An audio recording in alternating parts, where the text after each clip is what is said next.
Yo, what's up, everybody?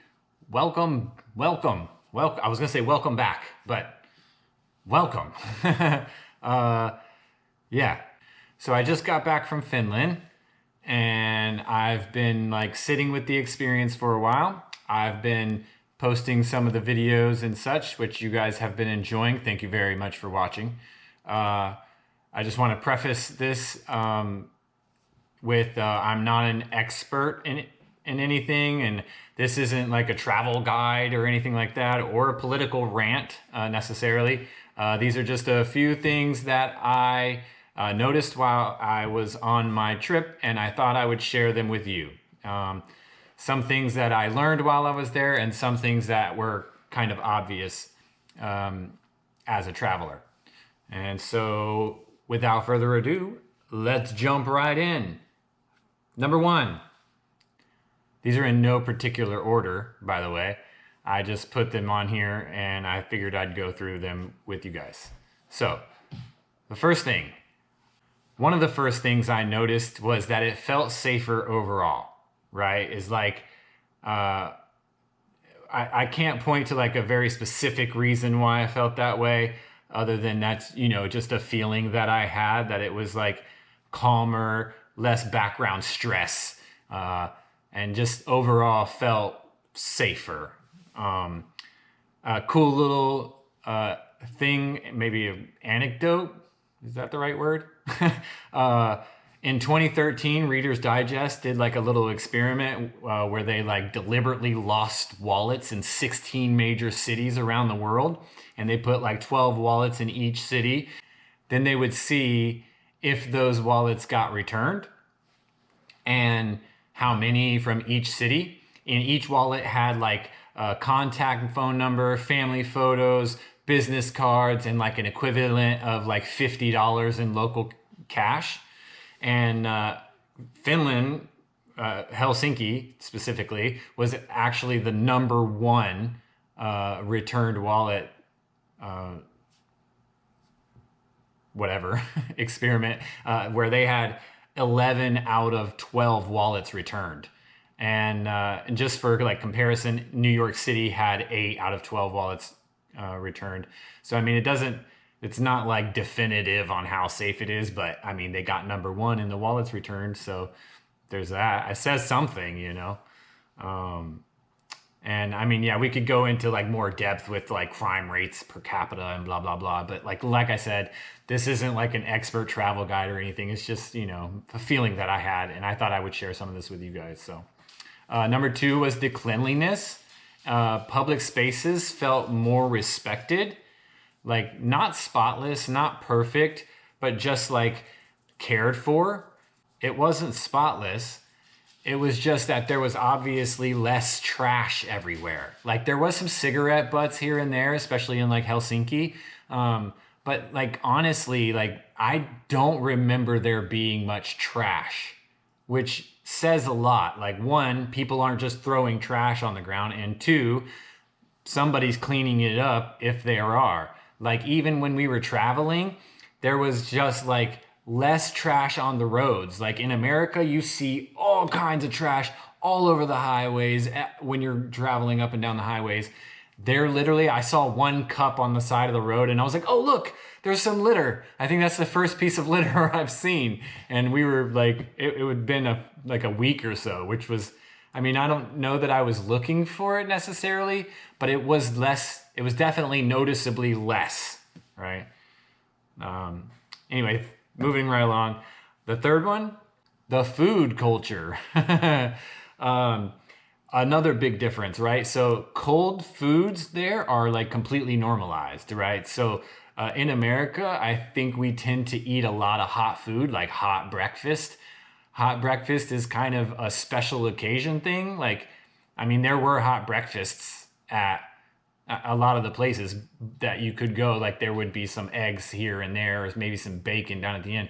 But that wasn't the first thing you came to. The first thing you would come across would be like a salad and just cold red peppers and like cold food in general, right? Like smoked salmon and roe with sour cream and onions and so many different beetroot dishes. Like literally, I can think of like three right off the top of my head of different beetroot dishes, and two of them were cold, and one of them was like a casserole type deal, and it was warm.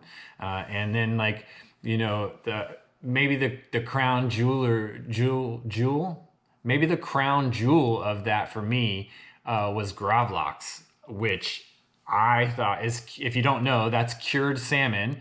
And that's just like sushi grade salmon cooked with salt, sugar, dill, maybe some lemon pepper. Oh my gosh, it's so good. So good that I decided to make it for my family. I did like a Finnish style dinner, and it actually turned out really well, and everybody loved it, and all of the gravlax got consumed. The food there just feels more nourishing. Like it's made with a purpose, or yeah, they eat with the purpose of nourishment. Now, that doesn't mean that there's not cafes with all kinds of pastries and, not the best foods, but like still, a lot of time the food felt purposeful, right, and honest, which brings me to my next point.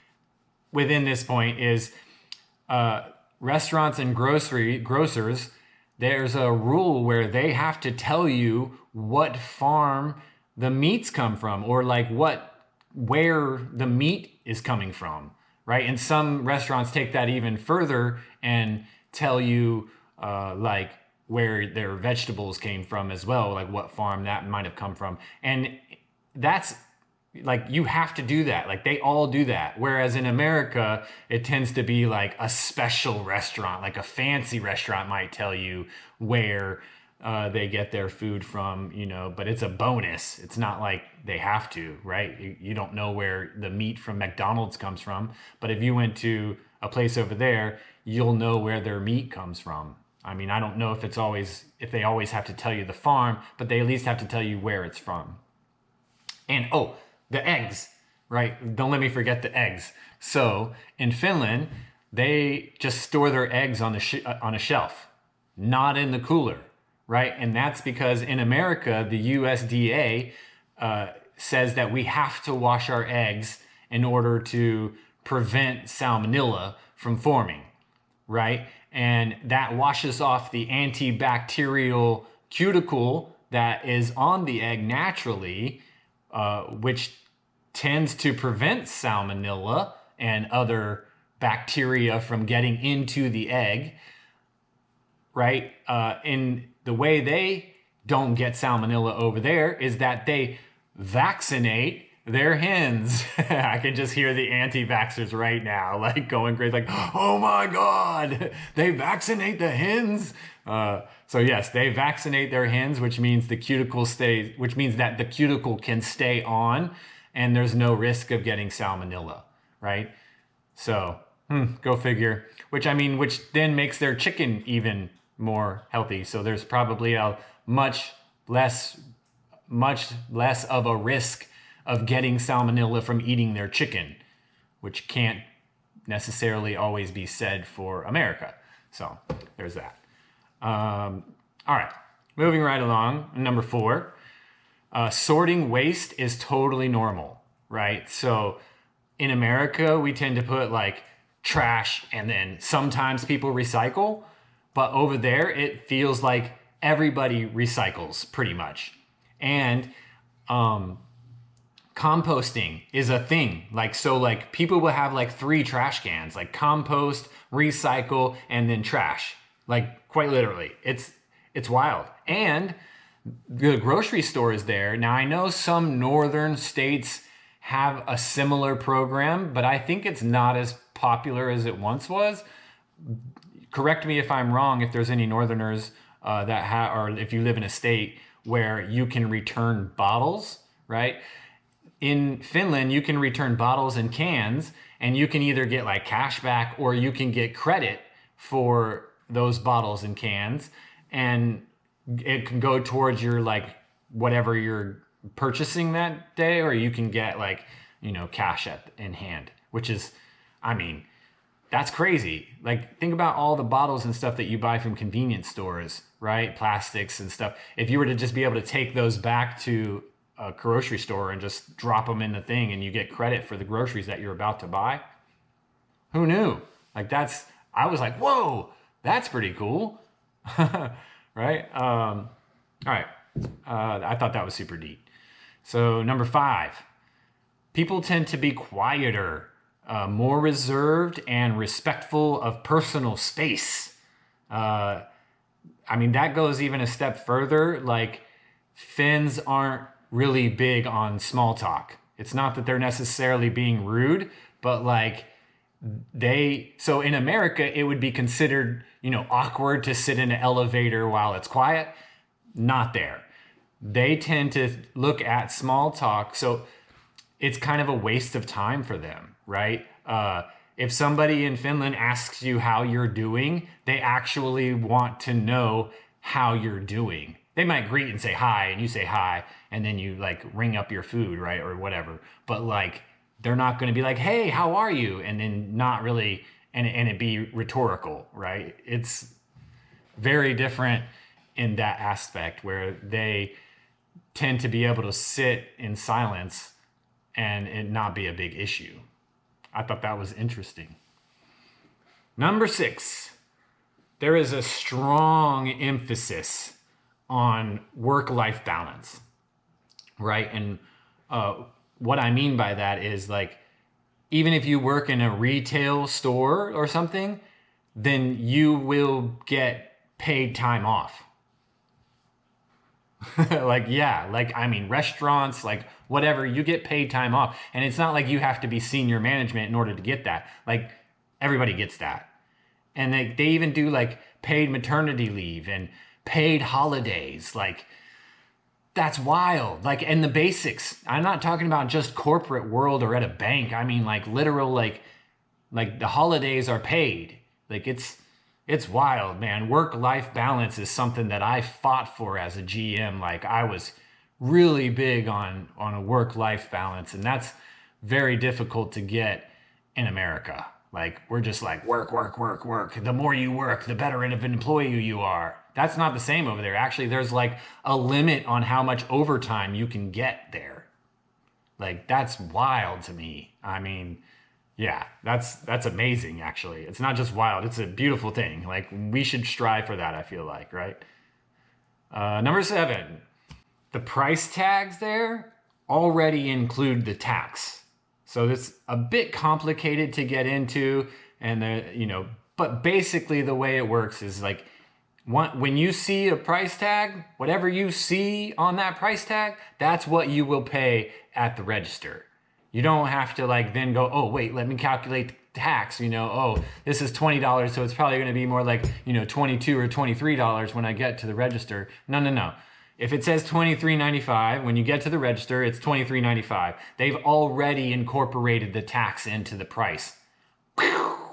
Like, that makes so much more sense to me. Like, and there's some things that the taxes go towards. It's not just like where we have like a sales tax and that, and whatever that goes towards, which is like, funding roads being built and that kind of stuff. Their taxes is a little bit different, but it's kind of complicated, so I won't get too deep into it. Just know that the price tag is the price that you pay at the register, and I thought that was pretty cool. Moving right along, number 8. There's no tipping. Well, there's some tipping, but the tipping culture is nothing like what it is in America. And I think most people can agree when I say that the tipping culture in America is getting out of control. Like, we are literally expected now. Okay, this is coming from a general manager of a restaurant, right? And I worked off of tips before I became the GM, so I get it. The problem for me is that if we just paid people enough money, then you wouldn't be required to tip. Like that, it wouldn't be necessary if servers didn't make, $2.15 an hour or whatever the minimum wage for servers are. You wouldn't have to tip them. Like, just pay them a normal rate. And so like, in the service industries over there are just paid a proper amount of money, and then the tipping is not, it's not a thing. I mean, what your bill says is what your bill is going to be, right? I like that. I think we should do that more. And now maybe it's a little more expensive to eat out over there because of that. I mean, I'm willing to do that. I'd be willing to pay a little bit more to eat out at my favorite restaurant, to not have to calculate a tip at the end and just know that they're being taken care of. I don't know, call me crazy, but that's just me. Number 9, digital payments are almost universal over there.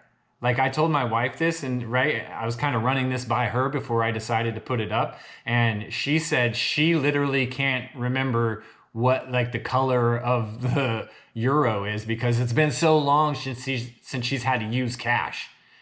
On the other hand, remember when my old restaurant, wasn't my old restaurant, but the restaurant I used to be a general manager for, when we went cashless, holy cow, I swear, people wanted to burn us down. Like, people were like, you have to accept my tender. Like, I mean, I got like into arguments with people because they're like, this is legal tender. See this right here? It says legal tender. You have to take it. And I'm like, no, we don't have to accept cash. Like, we don't have a cash register. Like, people freaked out. People literally boycotted us because we didn't take cash anymore. Like, I know I can already hear all of the people going crazy over here because cash is king, you know, but it's not anymore necessarily. When digital payments are huge, you know, I can hear everybody right now, but what happens when the grid goes down? You know, I don't know. I don't know, guys. I find like cashless payments is just everybody uses their phone now, you know, to do tap to pay, you know, unless you go to Walmart. Geez, who doesn't even accept tap? That drives me insane, Walmart. Get with the program. Something I found super interesting in with this is that you can literally play the lottery from your phone. Like, you could be at home and play the lottery. You don't have to go down to the local convenience store or something, or supermarket, and go pay for your lottery. In a lot of places here in America, they won't even let you use your card to play lottery. You have to pay with cash. That just seems wild to me. Like, why can't you just use a card? I have money on this debit card. You'll take it for food. It goes through pretty much immediately, right? Like, I don't know. Maybe somebody out there can explain to me why it's better to have only take cash instead of being able to literally pay the lottery from your phone. I might be more willing to play the lottery if I could just play it from my phone. Imagine how many more people would play. Again, I'm not an expert. I'm just going through some differences that I noticed, right? Okay, number 10. This is the one political section, and I'm going to try to keep it a bit short. I'm not going to go too crazy. I just wanted to point out something that I noticed and that I found out about. Politics in Finland is quieter. It's not noisy. It's not all crazy. It's kind of boring. Go figure, right? It's less manipulative, less constant. It doesn't feel like psychological warfare, you know? Now, don't get me wrong. Like, there are some things, I'm not saying it's perfect, but like, Finnish election law is centered on transparency and public funding, right? And public funding campaign means less dependency on private money, right?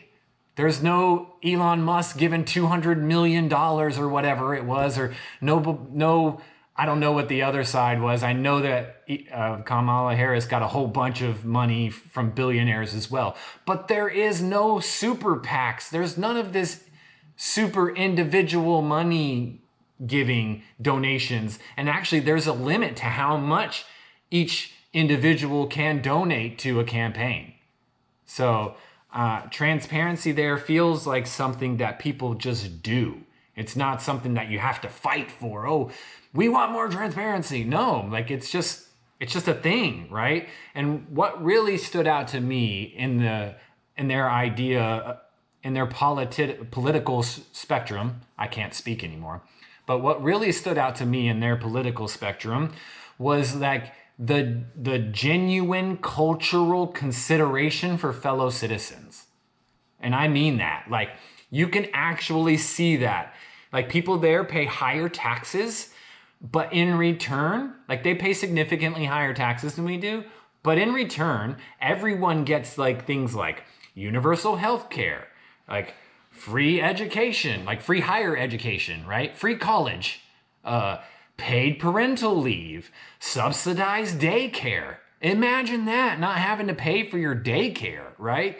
Public transportation, public libraries, which actually feel like public learning centers. We went to a library, they had like sewing machines lined up where you could like take sewing classes, you could take like instrument classes. There was like all kinds of things. You could rent out instruments. There was a whole area where you could play video games.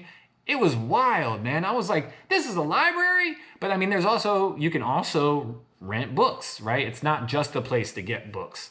And so there, it feels like the system is designed so people aren't just like one illness away from bankruptcy, right? Like that's how it feels.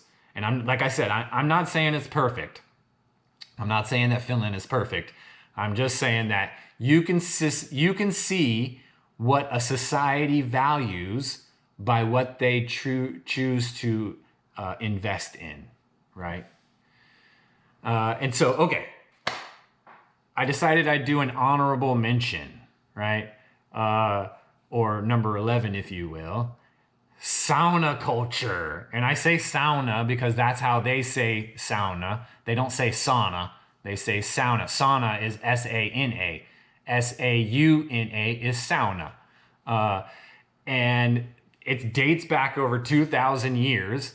The idea of a dry sauna with what they call